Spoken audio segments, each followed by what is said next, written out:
Well, it was 2011 when Roxie Jerde arrived in Sarasota to head up the Community Foundation of Sarasota County.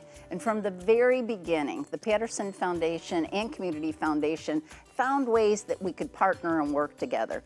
Today, we're going to talk about one of the many partnerships that the Community Foundation and TPF has. And I'm Debra Jacobs, and I'm excited to be here with Roxie Jerde. So Roxie, you know, nationally, you're known as the mom of the Giving Partner. Might have different names in different places, but could you just give us a snippet about where did the Giving Challenge come from? Well, when we launched the Giving Partner, we started collecting data with nonprofits in 2011, and in the spring of 2012, we launched a Giving Challenge and the Giving Partner, and it was a great way to encourage nonprofits to be able to put their information in, to have this opportunity to participate. So the first 8-9 months, we had about 110 nonprofits. It's work. We review them, they put their information in. So we launched it and gave the challenge the opportunity to have some community excitement about what is this, let's understand who's there, and who was our partner with some match money. Well, I can recall sitting at the desk saying, do you think the Patterson Foundation might want to work with us on the Giving Challenge? And again, it was the how do we help anyone be a donor? And so TPF did say, yes, we will. But Roxie, we have had how many Giving Challenges since those early days? How many have we had? So we launched it in 2012, and since then we have had 7 challenges. We did, I think, 4 years in a row, and then that was intended, let's get it fully populated, and it was such a hit and success.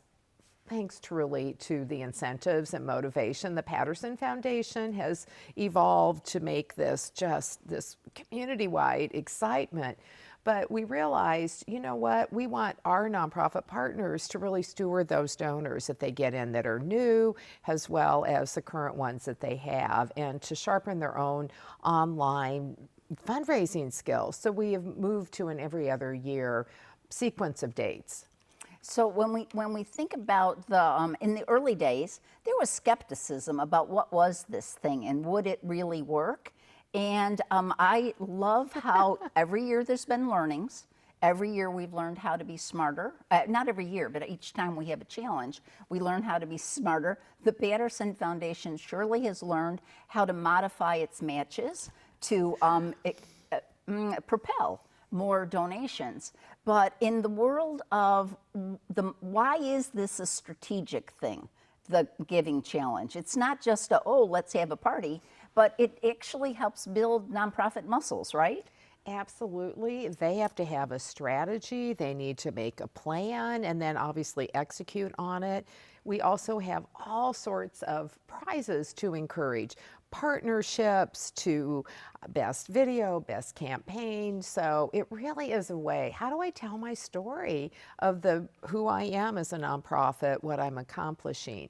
So we've learned that from small, all volunteer, to large, sophisticated organizations, they really all have an opportunity to just jump right in. And we really encourage a nonprofit to pick a prize that they might want. Don't go for every one of them. So it might be a business partnership, a nonprofit to nonprofit partnership. But we've learned not only does it help themselves be better on how do I do an online fundraising event, but also how can I have partners and expand beyond that. So we've learned yes, it's 24 hours, but a lot of planning goes into it before that.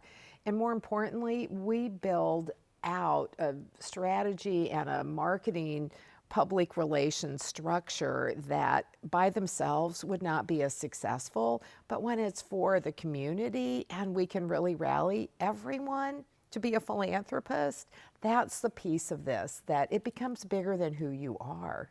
Well, let's flip just for a second to why do donors seem to be intrigued with the Giving Challenge? What's the value in it for a donor?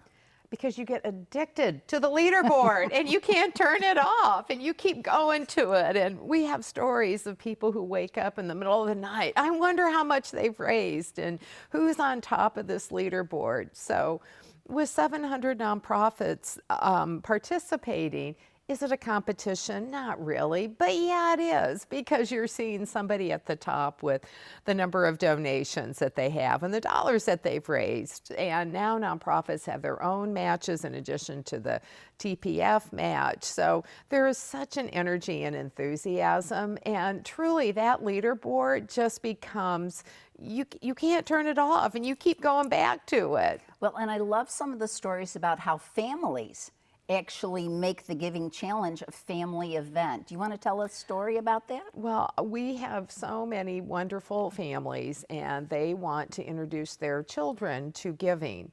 So they will give their kids a budget. Minimum donation is $25. It might be $100, but they'll have their kids. What do you care about? Go explore on that Giving Challenge.